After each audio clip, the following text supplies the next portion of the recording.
Hi there, welcome to Fantasy Hub. I'm Mia, your storyteller. Today's story is filled with heartache, discovery, and a twist you won't see coming. So let's begin. Young folks these days think they invented love. They believe they're the first to feel that electric spark when two souls recognize each other across a crowded room. But let me tell you something.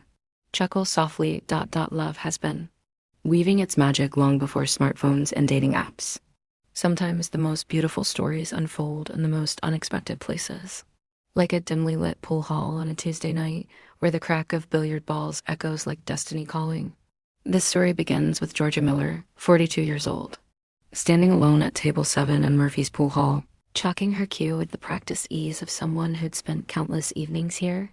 The fluorescent lights cast harsh shadows across her angular face, highlighting the silver threads that had begun to weave through her dark hair. She was tall, with a kind of quiet confidence that comes from years of solving problems others couldn't even comprehend. You see, Georgia wasn't your typical pool hall regular. By day, she crafted elaborate escape rooms, intricate puzzles that challenged the mind and tested the spirit. Each room she designed was a masterpiece of psychological engineering, a maze of clues and riddles that revealed as much about the solver as the solution itself. But tonight, she wasn't thinking about hidden keys or cryptic messages. Tonight, she was simply trying to forget. The divorce papers had been signed 3 months ago. 20 years of marriage reduced to legal documents and divided assets. Her ex-husband had called her obsessed with dead things, referring to her passion for Victorian architecture and antique puzzles. Perhaps he was right.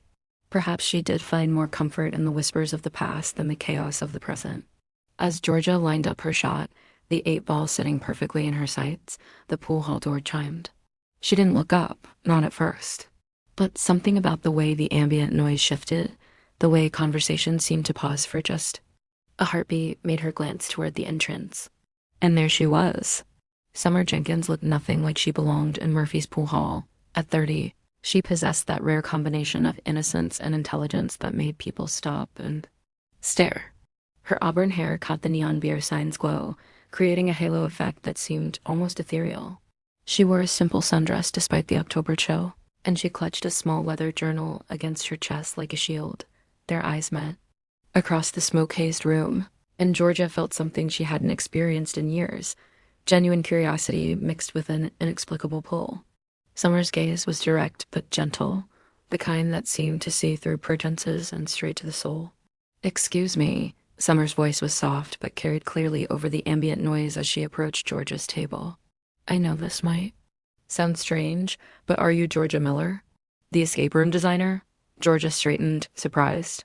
She wasn't exactly famous, though her work had gained some recognition in puzzle-solving communities. "I am, and you are?" "Summer Jenkins. I have a YouTube channel about puzzle solving. I've been to 3 of your rooms. The Victorian Mystery, the Clockmaker's Dilemma, and the Scholar's Secret. They're incredible." Summer's enthusiasm was infectious, her eyes lighting up as she spoke. "The way you weave historical elements with modern puzzle mechanics, it's like stepping into another world." A small smile tugged at Georgia's lips. "You solved all 3, eventually." Summer laughed, a sound like wind chimes in a gentle breeze. "The Scholar's Secret took me and my team 4 attempts. That cipher you embedded in the Latin text, ... brilliant." Georgia found herself studying this young woman more intently. Most people who attempted her escape rooms were thrill seekers or corporate team building groups. But Summer spoke about the puzzles with genuine appreciation for their craftsmanship, understanding the artistry behind the challenge. "Would you like to play?" Georgia gestured to the pool table. "I was just finishing up, but I could start a new game." Summer's cheeks flushed pink. "I should probably mention I'm terrible at pool. I mean, embarrassingly bad. Everyone starts somewhere." Georgia began racking the balls, her movements fluid and practiced. "Besides, pool is just another kind of puzzle. Angles, physics, strategy. The key is learning to see the patterns." As they played, Georgia found herself drawn into conversation more easily than she had in months. Summer's questions about escape, room design were insightful, revealing a mind that approached problems from unique angles. When Summer missed an easy shot, sending the cue ball spinning wildly off the table, she laughed at herself with such genuine humor that Georgia couldn't help but smile. Summer said, retrieving the errant ball, "I always thought I was decent at understanding puzzles, but physical coordination, That's apparently my blind spot. It's not about coordination, Georgia said gently, moving to stand behind. Summer, it's about visualization. Here, let me show you. She placed her hands over Summers on the cue stick, guiding her stance. The contact sent an unexpected jolt through Georgia's system, a warmth that had nothing to do with the pool hall's inadequate heating. Summer's hair smelled like vanilla and something floral, jasmine perhaps. Feel the weight of the cue, Georgia murmured, her voice lower than intended. The ball is just an extension of your intention. See the path in your mind first. Summer's shot was clean and straight, sinking the three ball with a satisfying thunk. She turned in Georgia's arms, their faces suddenly very close, and for a moment, the noisy pool hall faded away entirely. Thank you, Summer whispered, and Georgia realized she wasn't just talking about the pool lesson. They talked until Murphy's announced last call, their conversation flowing from escape rooms to Victorian architecture, from Summer's YouTube channel to Georgia's childhood fascination with hidden passages and secret doors. Georgia learned that Summer had a master's degree in cognitive psychology and used her channel to explore how different people approached problem solving. Summer discovered that Georgia had inherited her grandmother's Victorian mansion, but had never fully explored it, too busy with work and marriage to delve into family history. A Victorian mansion? Summer's eyes widened. With original architecture, built in 1887, Georgia confirmed. My grandmother left it to me when she passed 5 years ago. I've been living there since the divorce, but honestly, most of it remains. A mystery. Locked rooms, old trunks in the attic, strange architectural quirks. It's like living inside one of my own escape rooms, except I haven't found all the clues yet. Summer leaned forward, her excitement palpable. That sounds incredible. Victorian homes often had hidden features, servant passages, concealed safes, even secret rooms for hiding valuables during uncertain times. Have you explored it thoroughly? Not really. Georgia felt almost embarrassed by the admission. Work kept me busy, and then the marriage fell apart. I suppose I've been avoiding it. Too many memories of my grandmother, too many questions I'm not sure I want answers to. Would you... Summer hesitated, then seemed to gather her courage. Would you mind if I helped? I mean, if you ever wanted to explore properly. I have experience with historical research, and I understand architectural puzzles. Plus, it could make amazing content for my channel, with your permission, of course. Georgia studied Summer's face in the dim pool hall lighting. There was genuine enthusiasm there, but also something deeper. A connection that Georgia hadn't felt in years, maybe decades. There's something you should know, Georgia said slowly. About me, I mean. I'm recently divorced. From a man, but that marriage, it was never really right. I think I've been avoiding more than just my grandmother's house. Summer's expression didn't change, except for a slight softening around her eyes. Thank you for telling me. For what it's worth, I came out when I was 25. It took me that long to understand who I really was. The admission hung between them, heavy with possibility and unspoken understanding. So, Summer said finally, about that private collection in your Victorian mansion. Georgia laughed, feeling lighter than she had in months. It's not that kind of private collection. Though now, I'm curious what my grandmother might have been hiding all these years. They exchanged numbers as Murphy's staff began stacking chairs and turning up the harsh overhead lights. Walking to their cars, the October air crisp against their faces. Georgia felt like she was standing at the beginning of something important. Same time next week? Summer asked, key fob in hand. Actually, Georgia said, surprising herself, would you like to see the house this weekend? I mean, if you're serious about helping explore it. Summer's smile could have powered the entire street. I'll bring my research kit and my camera. This is going to be amazing, Georgia. Driving home through empty streets, Georgia couldn't shake. The feeling that her carefully ordered life was about to become beautifully complicated. Saturday arrived with a kind of crisp autumn morning that made everything seem possible. Georgia had spent Friday evening in a flurry of nervous energy, tidying rooms that hadn't seen visitors in months and trying to remember where she'd stored her grandmother's old papers.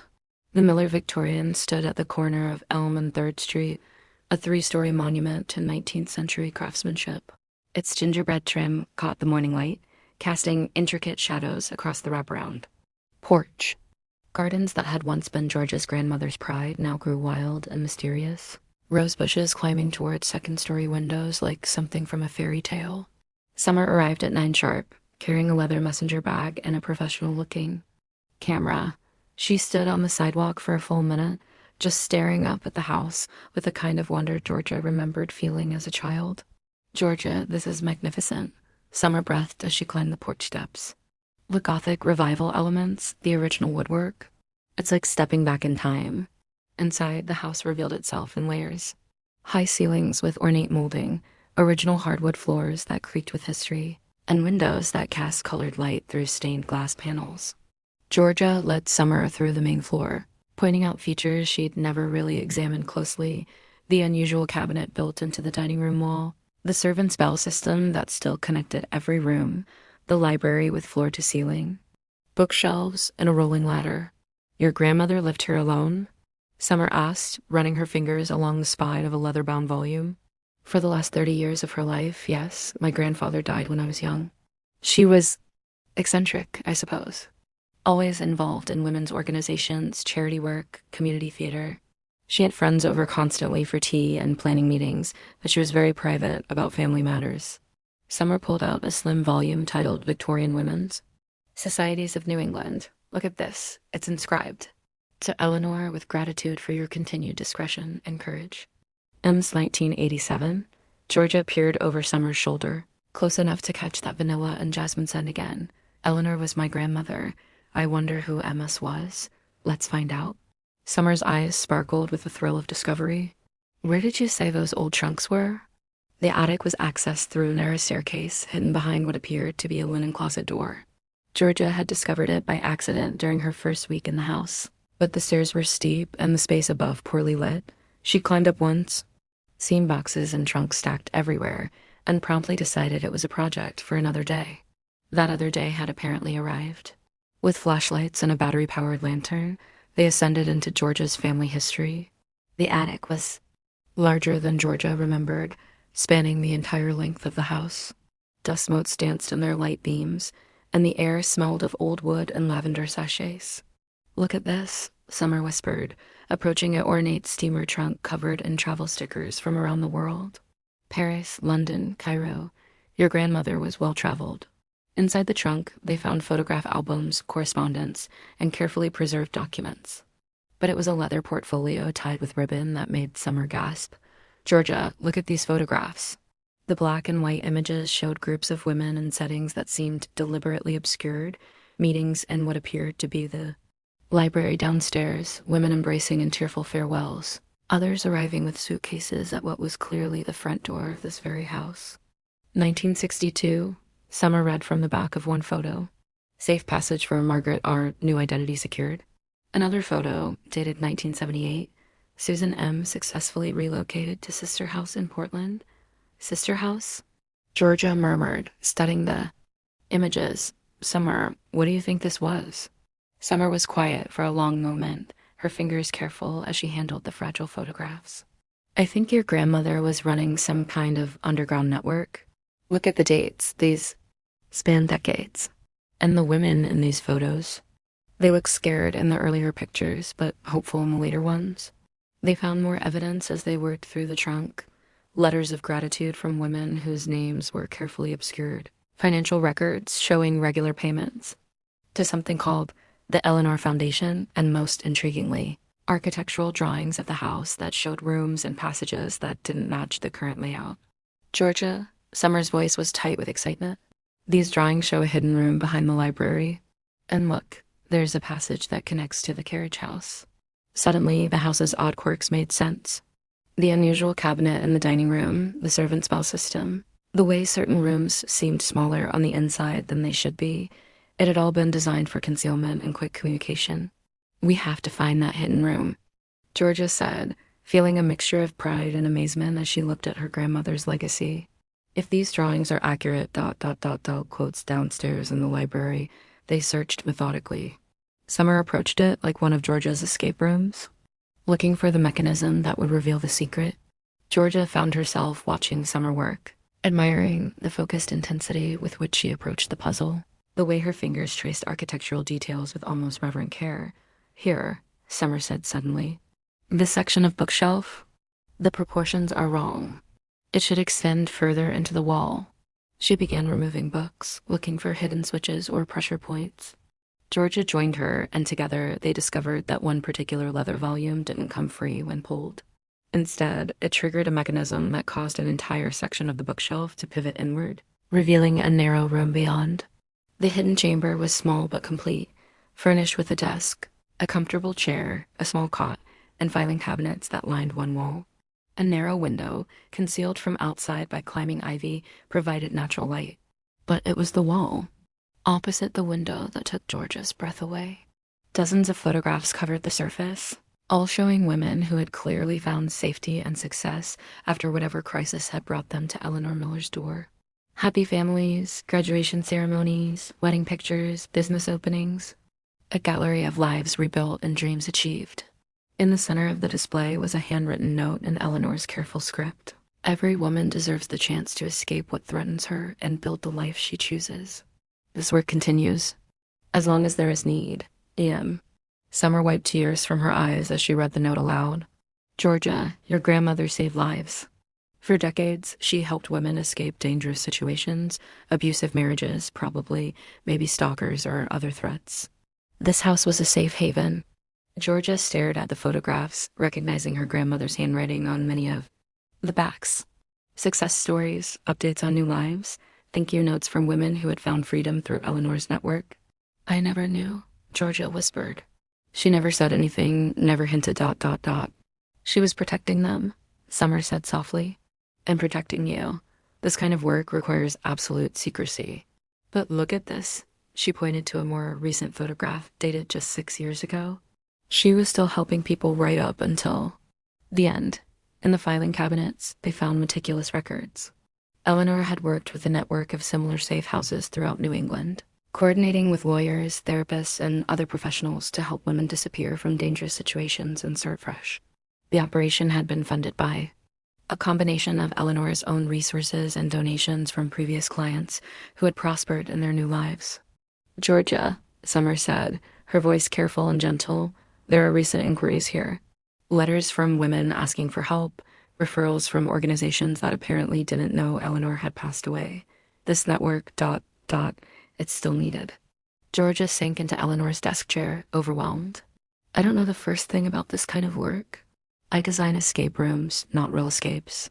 But you do know about creating safe spaces, Summer said, moving to stand beside the chair. Every escape room you design is a controlled environment where people can face challenges and succeed.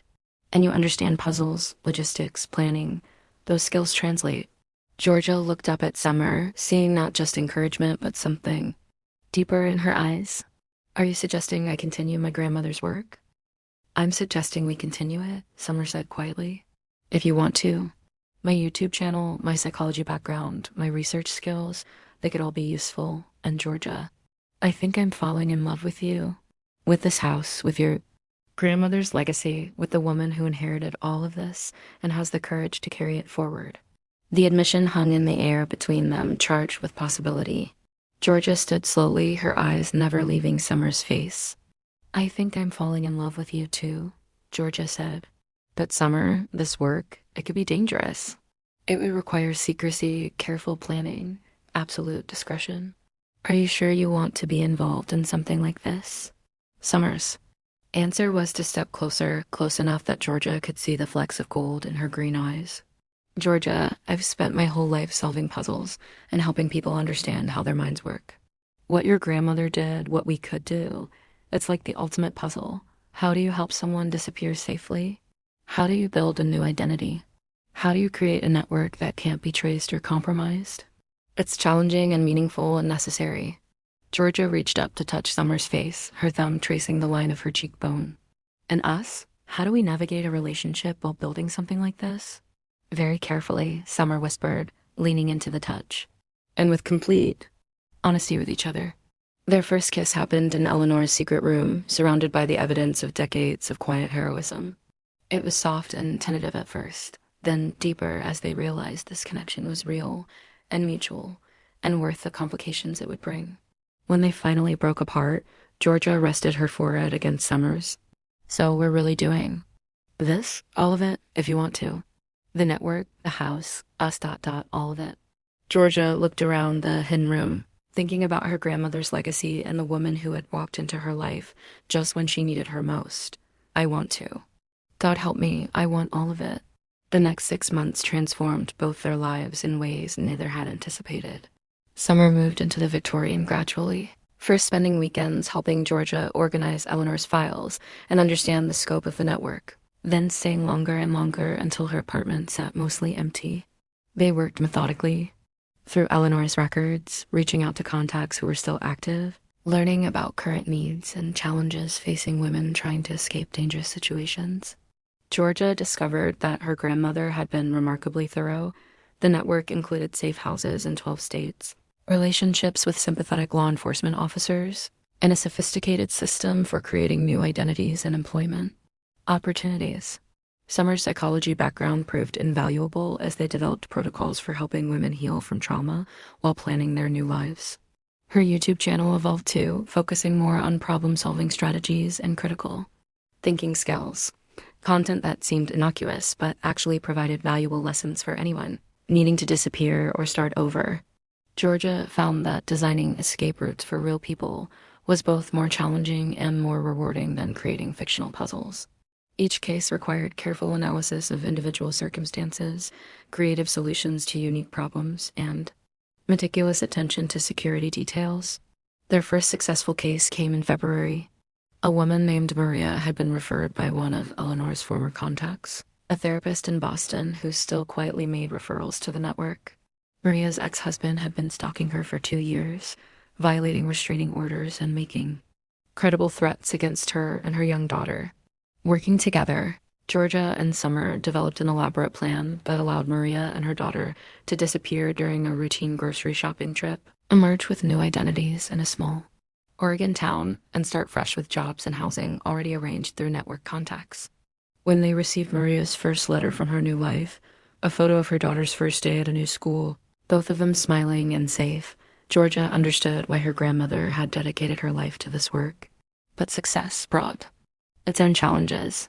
Word spread quietly through the right channels that the Eleanor network was active again, and requests for help increased. Georgia struggled with the weight of responsibility, the knowledge that mistakes could cost lives. It was during one particularly difficult case, a teenager trying to escape a family planning to force her into marriage, that the stress finally overwhelmed Georgia. Summer found her crying in Eleanor's secret room at 2 a.m, surrounded by files and contingency plans. "I can't do this," Georgia whispered. "What if we make a mistake? What if someone gets hurt because I missed something, planned poorly, didn't think of every possibility?" Summer sat beside her on the small cot, pulling Georgia into her arms. "Your grandmother must have felt the same way sometimes. This work is scary because it matters so much. How did she do it for so long? How did she carry this responsibility?" "She didn't carry it alone," Summer said gently. "Look at these files, Georgia. She had partners, contacts, people she trusted. She built a community of people who believed in this work. We're just two people trying to figure it out as we go." "No," Summer said firmly. "We're two people building on decades of experience and wisdom. We're not reinventing this network, we're evolving it, modernizing it, but the foundation your grandmother laid is solid." Georgia leaned into Summer's embrace, drawing strength from her certainty. "I love you," she said quietly. "And I love this work, terrifying as it is. But sometimes I wonder if we're crazy to think we can handle something this big." "Maybe we are crazy," Summer said, pressing a kiss to the top of Georgia's head. "But it's the good kind of crazy, the kind that changes lives." Over the following months, they did build their community. Georgia reached out to contacts from Eleanor's files who were still active, and Summer used her professional connections to quietly recruit allies, therapists, social workers, lawyers who believed in the cause and could be trusted with sensitive information. The network evolved, incorporating modern technology while maintaining Eleanor's emphasis on security and discretion. Summer developed encrypted communication systems and secure file storage.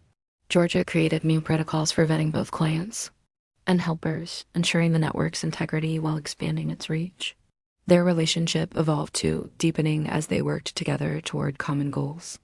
They learned to balance the intensity of their mission with the need for normal life, dinner conversations that weren't about escape routes, weekend mornings spent in bed reading newspapers instead of case files, quiet evenings when they could simply be two women in love instead of partners in a covert operation. But it was their personal connection that made the work sustainable. When Georgia doubted her abilities, Summer's confidence in her steadied her. When Summer worried about the psychological toll their work might take on the women they helped, Georgia's practical planning skills reassured her that they were creating genuine solutions, not just temporary fixes. By their first anniversary, measured from that October night at Murphy's Pool Hall, they had successfully helped 17 women and children start new lives. The Eleanor Network had grown to include active safe houses in 8 states and a carefully vetted roster of 43 volunteers. More importantly, Georgia had transformed from a woman hiding from her past into someone actively shaping the future. The Victoria Mansion hummed with purposeful activity. The library served as their main office. Eleanor's secret room had been expanded into a full communication center, and the 3rd floor had been converted into temporary living space for clients making transitions. It was in the garden behind the house, among Eleanor's roses that had been carefully restored to their former glory, that Summer proposed. "Georgia Miller," she said, kneeling among the autumn blooms, "will you marry me and let me spend the rest of my life solving puzzles with you?" The ring was perfect, a vintage setting with a stone that caught light like a prism, complex and beautiful and absolutely unique. Georgia said yes through happy tears, thinking about how far they'd both come from that tentative first meeting at a pool hall. Their wedding was small and private, held in the library with 23 guests who understood the significance of celebrating love in a house dedicated to helping others find freedom. Eleanor's portrait watched from above the mantel, and Georgia felt her grandmother's approval in every detail. But it was the speech Summer gave at their reception that captured the essence of what they'd built together. "Love isn't just about finding someone who makes you happy," Summer said, raising her glass to the assembled guests. "It's about finding someone who makes you braver, stronger, more capable of changing the world." Georgia didn't just give me her heart. She invited me to share her grandmother's legacy and help build something bigger than either of us could create alone. Georgia wiped away tears as Summer continued. "This house has always been about providing safe passage for women seeking better lives. Tonight, we celebrate not just our love, but our commitment to keeping that mission alive. Every woman deserves the chance to write her own story, and we're honored to help provide that opportunity." The applause was heartfelt, and Georgia knew that Eleanor would have been proud of what her granddaughter and new wife had accomplished. As their guests mingled in the restored Victorian rooms, sharing stories and making plans for the network's continued expansion, Georgia pulled Summer aside for a quiet moment alone.